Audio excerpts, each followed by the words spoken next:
think we're live. Well, I guess we are. Here we are. All right.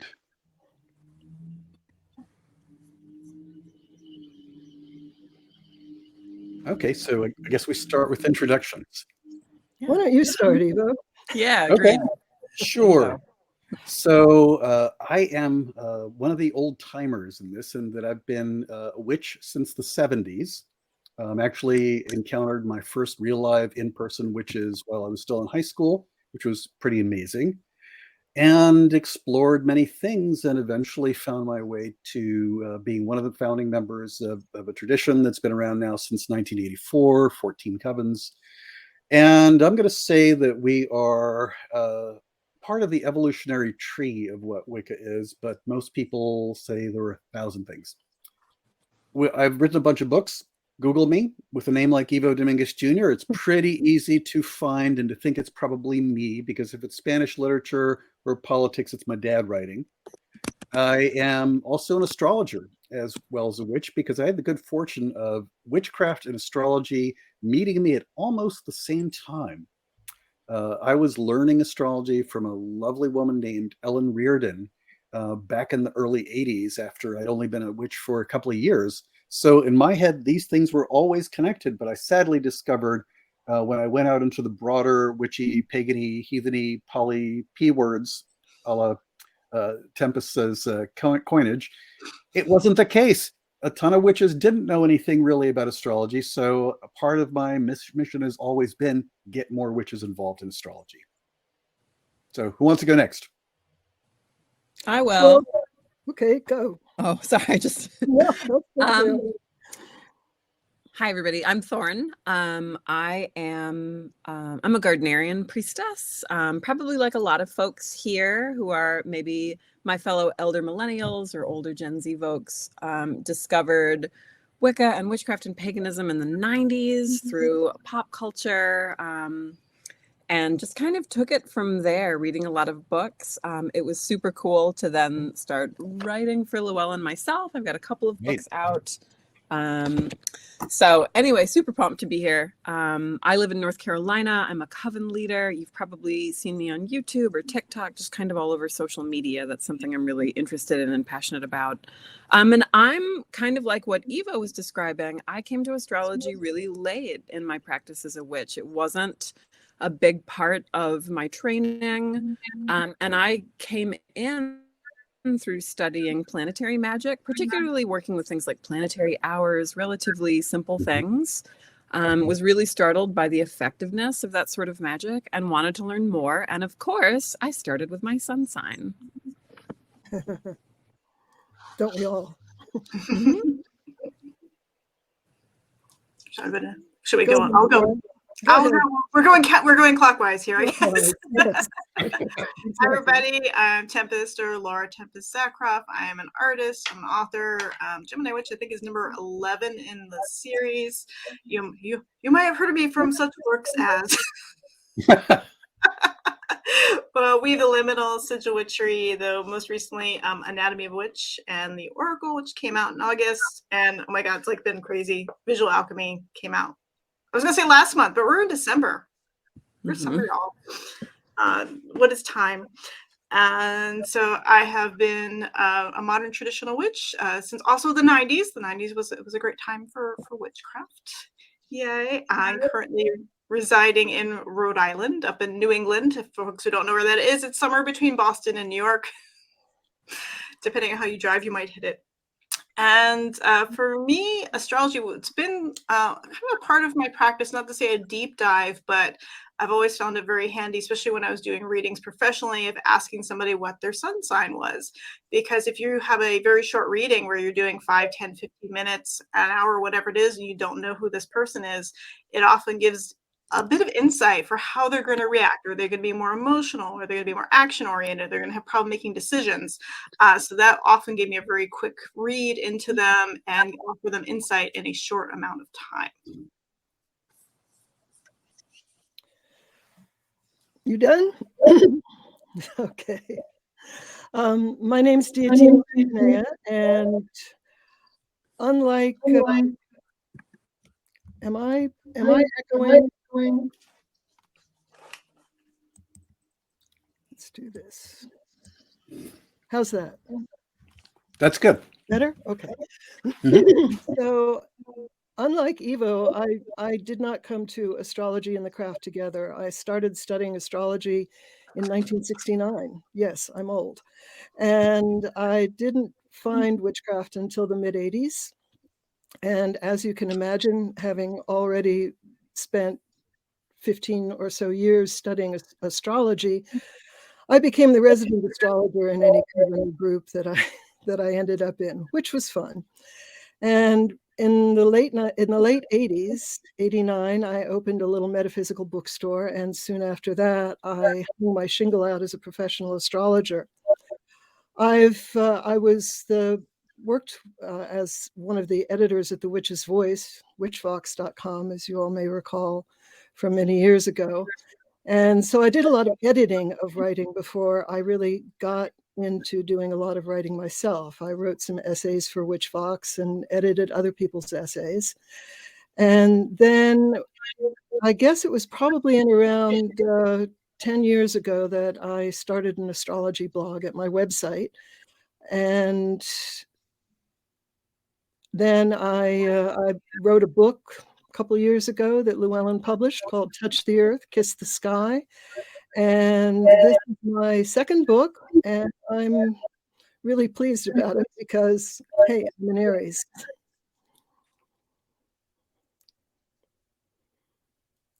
So witchcraft, I hear that a lot.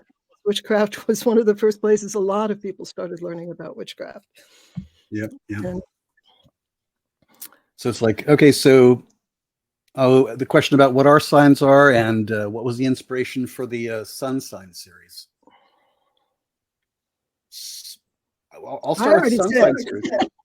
Yeah. So I'm a Sag, though I jokingly say evil Sag because unless I keep it under control, I can be too much and extra. So I've had many years of practice of trying not to be.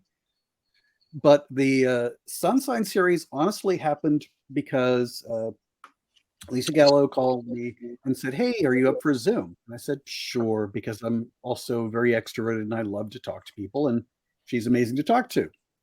And in the course of conversation, it was slowly brought up. So, are you free to write for another publisher right now? Do you have anything you're currently working on?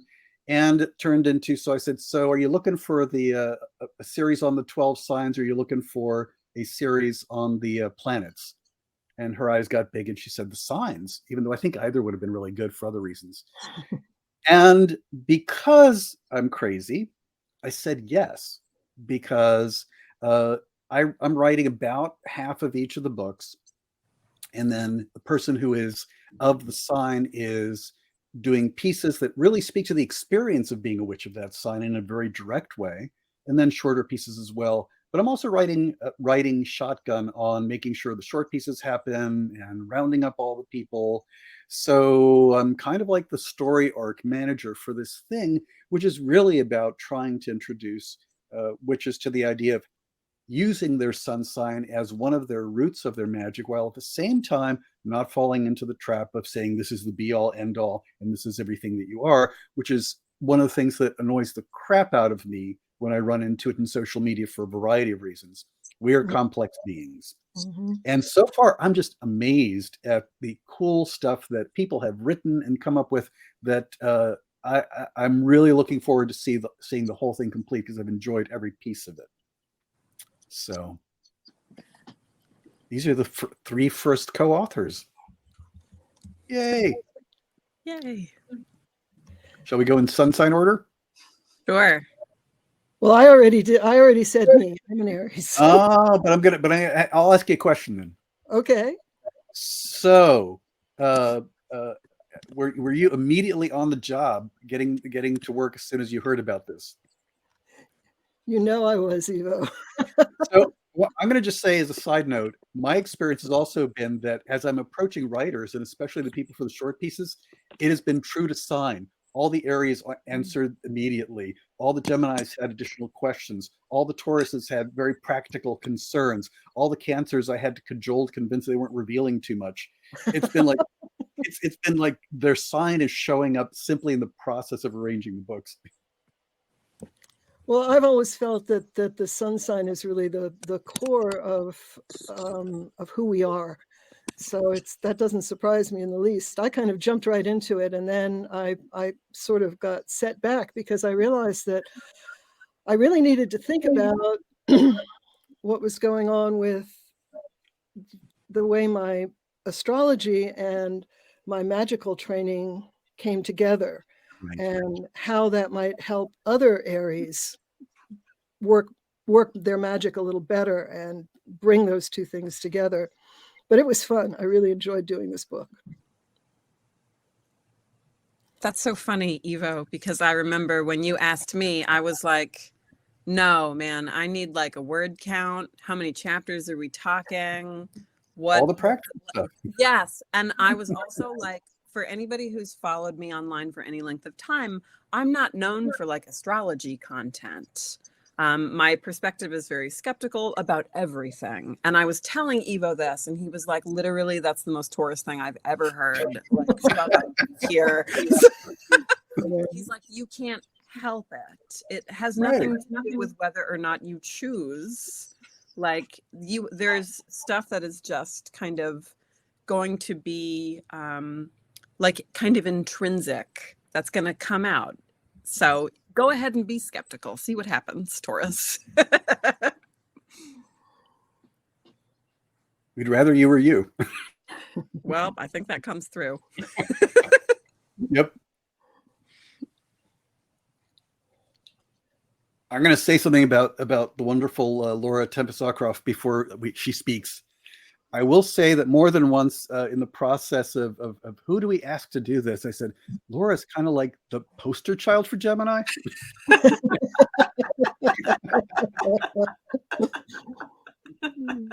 Really? How many things do you do? Okay.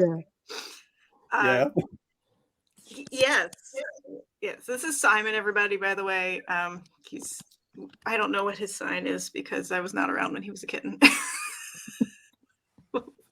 We'll just say very determined. Are you an earth sign? He likes naps. Anyway, so I think I definitely asked lots of theoretical questions tonight. What about this? As I'm definitely not one of those folks who digs really deep into the depths of the chart. I kind of tend to worry about the top three, right? What your sun sign is, your moon sign, and your rising sign.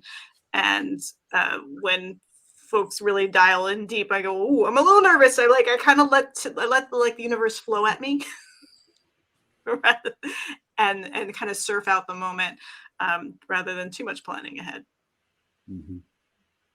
You know, that's one of the things that I was thinking recently about these books, is that they're going to be a great learning collection of books for anyone who really wants to learn astrology, who wants to maybe become professional or learn it well, because Ivo goes into all of the different sun rising sign combinations, sun moon sign combinations for each sign. And then, of course, you get the experiences of people who actually have this as their sun sign. So if any of you out there actually want to learn astrology and learn it well, I can strongly suggest that these books are going to be great for that, as well as Ivo's Astrology for Witches and Pagans. Is that the right title, Ivo? Yep. Yeah. Okay.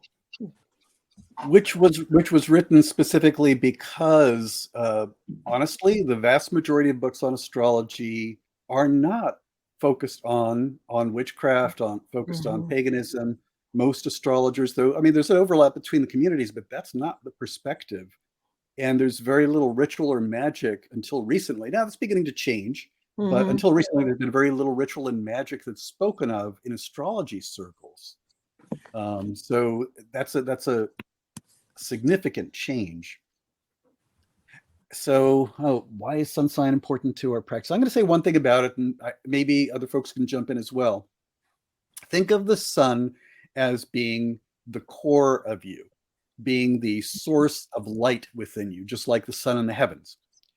And that gets poured through all the other parts of you. So regardless of whether you are doing divination or you are doing healing work or you're trying to do a ritual to find a new job or whatever it may be, the power that's driving you, the place that your raw power arises from is flavored by your sun sign. And just like everything else, planets reflect the light of the moon. Well, all your magic reflects the original light that's in your core. So for somebody else, I would say, hey, think of the sun sign as the flavor of your divine spark or your God self, or whichever term your system or tradition uses. And, there's lots of people say, oh, try to get in touch with your power. I'm saying that if you use the colors, the glyphs, the symbols, the ideas associated with your sunshine, you can actually have additional ways to get to the root of your power. And it's a magic that's always with you. Can I pick a question? Yeah, go for it. Is that okay? Stacy wanted to know if we were going to think about the negative stereotypes associated with our signs too. And I just wanted to say that actually that's kind of where I started in my explorations, just because the stereotypes about Taurus are so offensive to me, honestly. Especially in kind of today's political climate, because Taurus, the stereotypes are oh, well, they're lazy, they're food obsessed, they're angry. And I'm sitting here with my Taurus skepticism, and I'm like, am I lazy, or are we living in a capitalistic society that penalizes us for rest? And how that's such a Taurus, I think, reaction too. But yes, that is a thing we think about, Stacy, for sure. I think mine in particular are just a little bit salty, and maybe that's because Taurus can be salty. I don't know. But kind of what Ivo was saying about the negative things.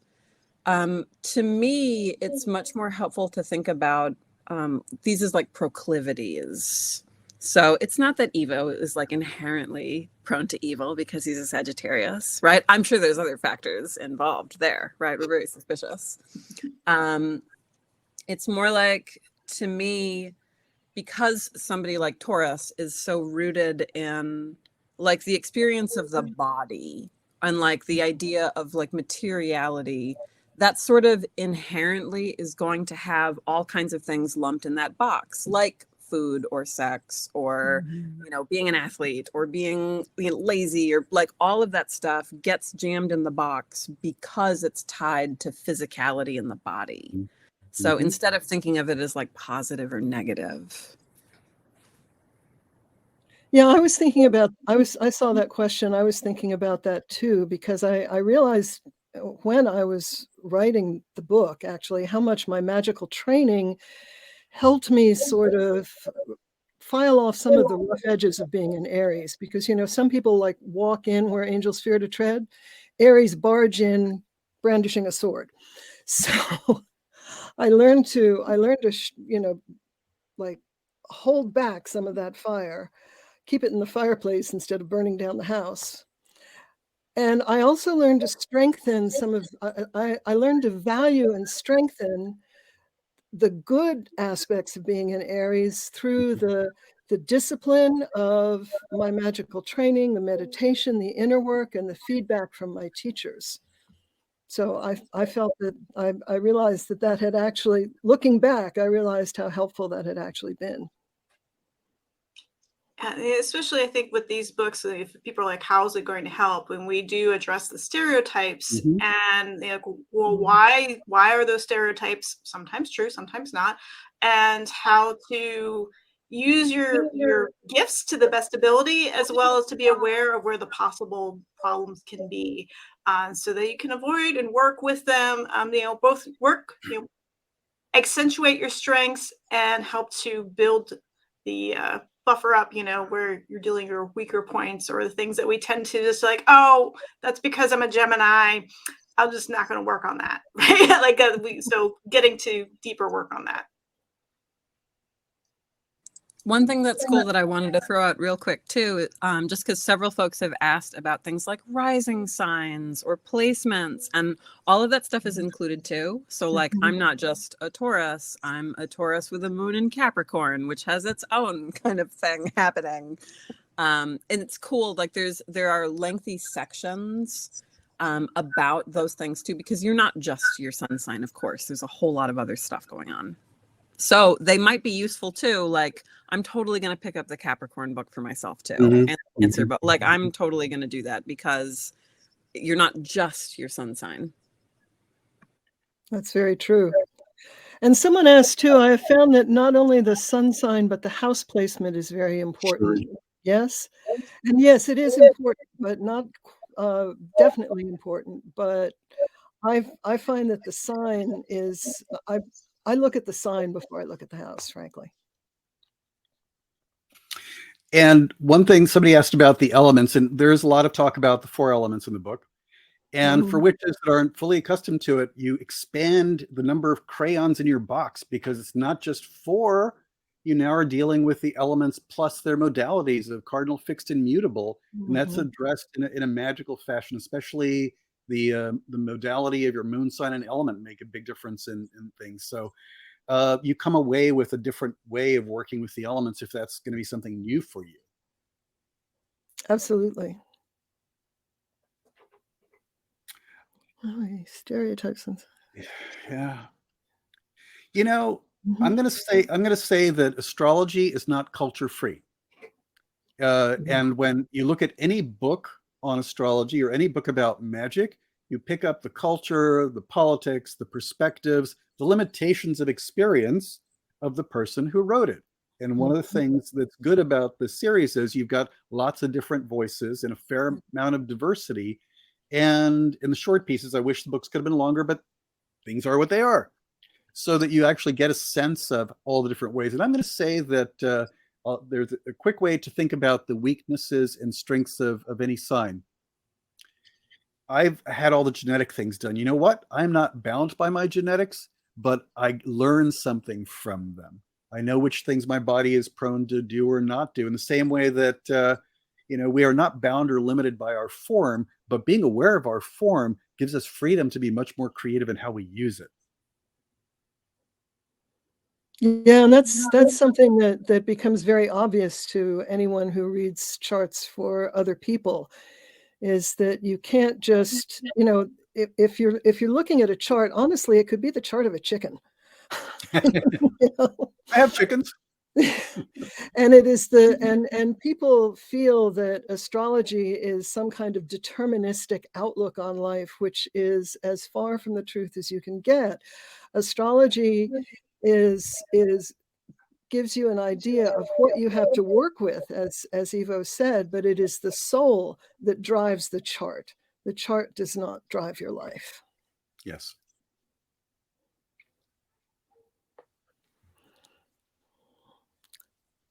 Was it hard to find writers? So that's your question, Ivo. Or I wish Alicia was on too, but I'm going to say that it was not hard to find writers in the sense of, I know a lot of people. Finding people that had this in their skill, a project that is going to be, speaking of chickens, laying a book a month once it gets rolling.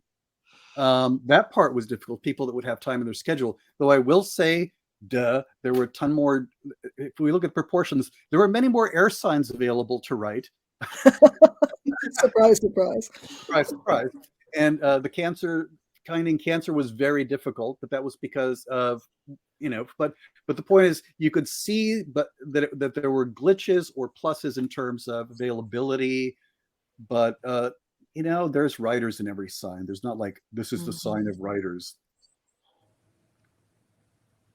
I think about that all the time, kind of speaking of how much else is going on in your chart, because Ivo and I've been to some of Ivo's astrology workshops in the past. Actually, Ivo's books have been some of my first astrology books. And I don't have any air at all in my chart. I don't either. But I will not shut up. Like, I will not. So, like, what else is going on? It's just so cool to learn about that. This is where a witch would understand immediately. Since there is no air in my chart or your chart, the universe says, holy crap. And the power of polarity draws so much air into us, and it's not, which means it's also not filtered very terribly well. So that no air in a chart, for me, the person's either going to have the equivalent of having way too much air, or they actually will be a person of few words. So funny. There's also a theory that that people with no missing an element in their chart, and I'm missing Earth, really have fulfilled much of that element in a previous life. And just to kind of prove that point, I studied agriculture and soil science in college and grad school. Of course, I do have Taurus rising, but I have no planets in Earth.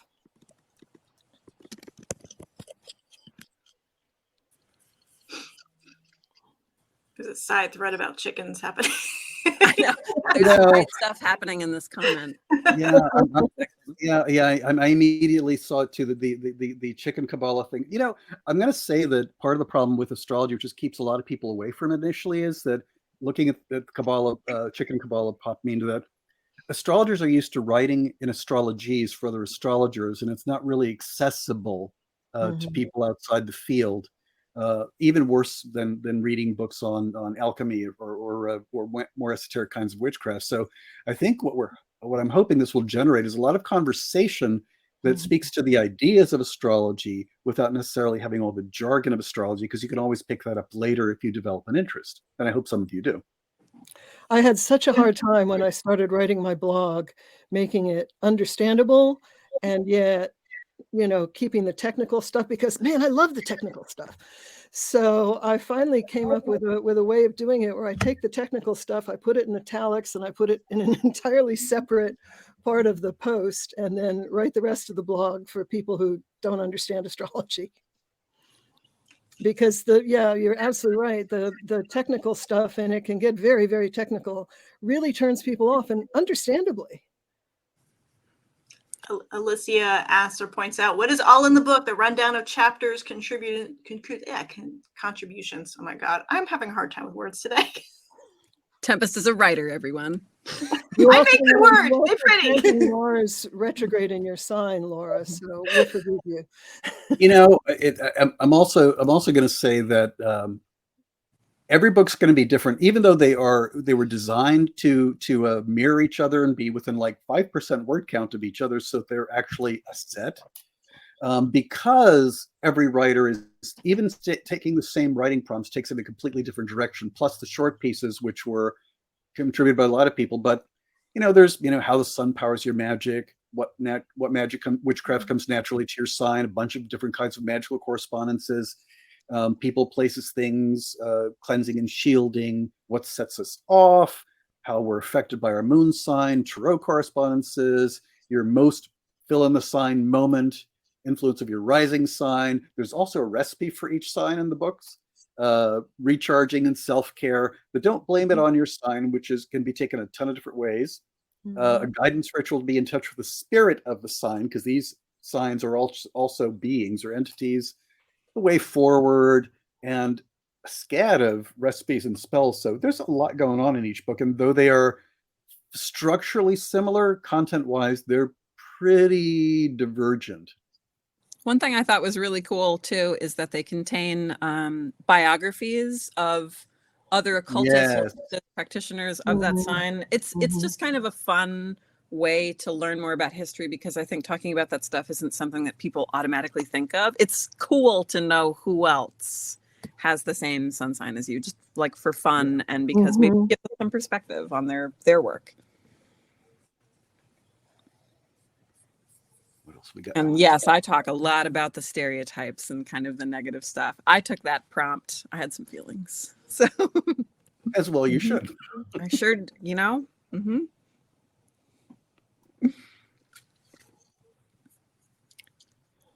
Each has a short. Yeah, there's a. Let's see. Here's. Go ahead. Llewellyn asks, what did you learn about yourself and your sun sign while writing the books? Anything take you by surprise? I was surprised by how much I had to say, especially given my initial conversation with Ivo, where he was like, I need you to speak about astrology. And I went, I don't know that I have a lot of feelings about astrology. And it turned out that I really did. So and there were those sections where I was like, oh, this is going to be really hard. I don't know what I'm going to write about. And then when I got writing, it was like, oops, I am now over the over the word count. Again, having a lot of feelings about it, where the things where I thought were easier coming into it were not. So a lot of introspection, because you're really, when you're thinking about what happens to you and you're trying to relate it to other people, it's like, how is this going to be helpful for other people, or is this my own mess?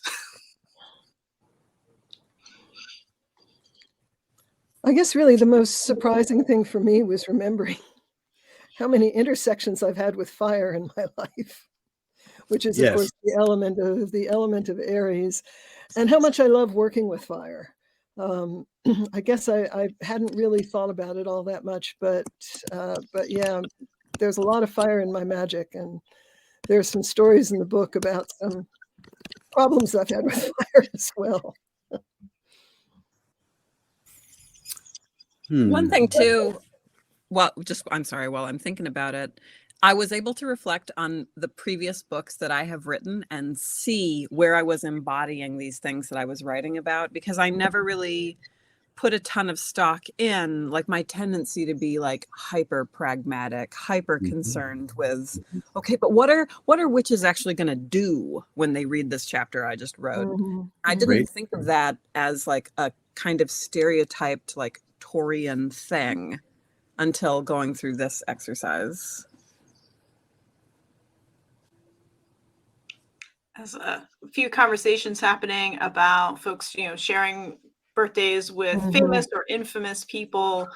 And that's always an interesting thing to look at. And Jason Mankey and I like to kid back and forth, because I'm born on the same day as Gerald Gardner. He's born on the same day as Doreen Valiente. And it was like, I feel like this is backwards. Fate. I'm going to throw in something there because and Dio brought it up recently. So the thing is, the chart is not your soul or spirit, or whatever terminology you prefer.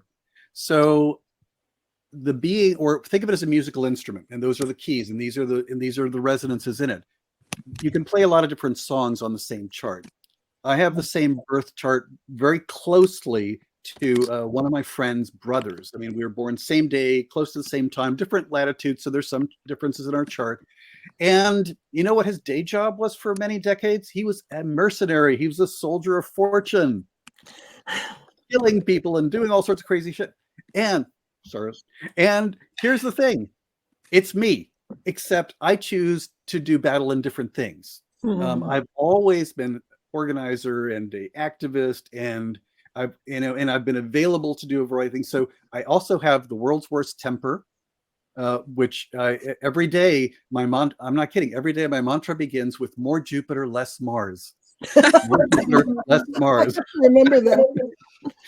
because I know what's in my chart, but I use that power of I have all this drive and motivation and I use it in a different way than they do, because I'm not the same spirit that they are, but it's in me as it is in him. It's just expressed in different ways.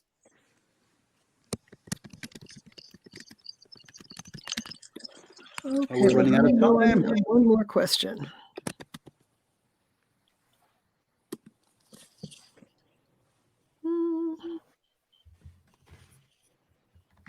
Oh, we're getting more birthday stuff. Yeah, I love sharing these kinds of connections, though. Yeah. It's fun. It's interesting how much that stuff matters, even in casual spaces. Like, even before you have an understanding of astrology, we still have this kind of cultural idea that birthdays matter. And I think like that's not something that we should just assume is like a worldwide cultural norm. So it's interesting to kind of see where this stuff, intersects with the life that you already lead. That to me is so interesting. Something, Thorn, is also to figure out who your teachers were. Two of the people that were in real world in my life, teachers that have a big impact on me, were Shakma Windrum and Laura Tempest. And they're both Geminis. I'm a Sag, and their charts basically are like opposite most of my stuff. So there was this, it created a particular dynamic between us. So that I'd also pay attention to who brung you up in magic and what their charts look like. Mhm.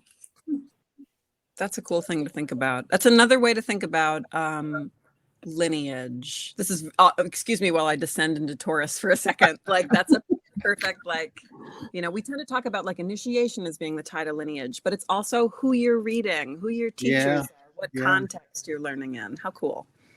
Yeah. And someone asked what order to buy the books in. And my recommendation would be obviously start with your sun sign, then get either your rising sign or your moon sign as second or third. And then if you really want to learn more astrology, get them all, because it's a great introduction to astrology on a much more visceral and experiential and less intellectual level than most books.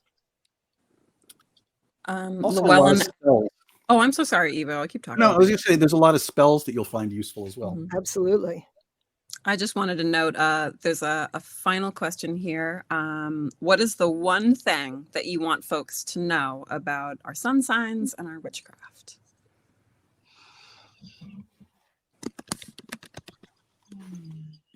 You're an embodiment of that being, that spirit, that current of power that is your sun sign. And in this incarnation, the place that all my power starts from is there. And the more I'm aware of that, the easier it is for me to do magic without any props. And I love props, but all I need to do is tune in. And I use the sun sign glyphs, the planetary glyphs, as my go-to instead of runes or fancy sigils 90% of the time, even though I do those as well.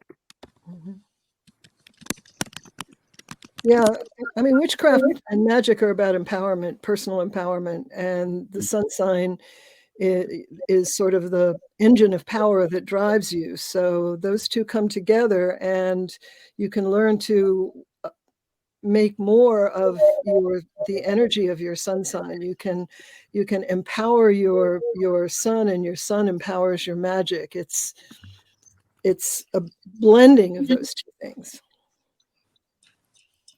And thinking about one of my first keys in witchcraft is to know thyself. And, being able to know what you do well, what you need to work on, gives you so much insight, not only into your personality, but into your practice and how you interact with everything else around you, which to me is the heart of witchcraft, how we weave our lives with each other, with the environment that we're in. So wisdom, knowledge works. I really like Ivo's analogy about crayons in your crayon box. As I get pragmatic for a second, coming from a place that's like kind of skeptical, or not even just skeptical, but maybe overwhelmed. Like there's so much to learn as any kind of magical practitioner. Where do you start? What do you do? What if you do it wrong? And this is a tool in your toolbox. And as a magical practitioner, regardless of what sort of practitioner you are, I want as many tools in my toolbox as I can get, like within reason, and so if you approach astrology, I think kind of with that idea, it's not a question of like, do you believe in that? Like, that's not the question. The question is, what work is it doing in your practice? I think that's a much maybe more approachable way to get going.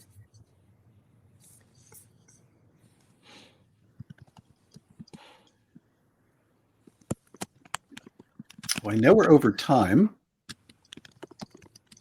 Is there anything else we need to answer, or what do the powers that be behind the scene? Yep. And time to wrap up. Yep. Well, this was fun. Thank you all for being here. Yes, thank you so much. Thank you. And it's been awesome working with all of you. Yes, indeed. As always, Ivo.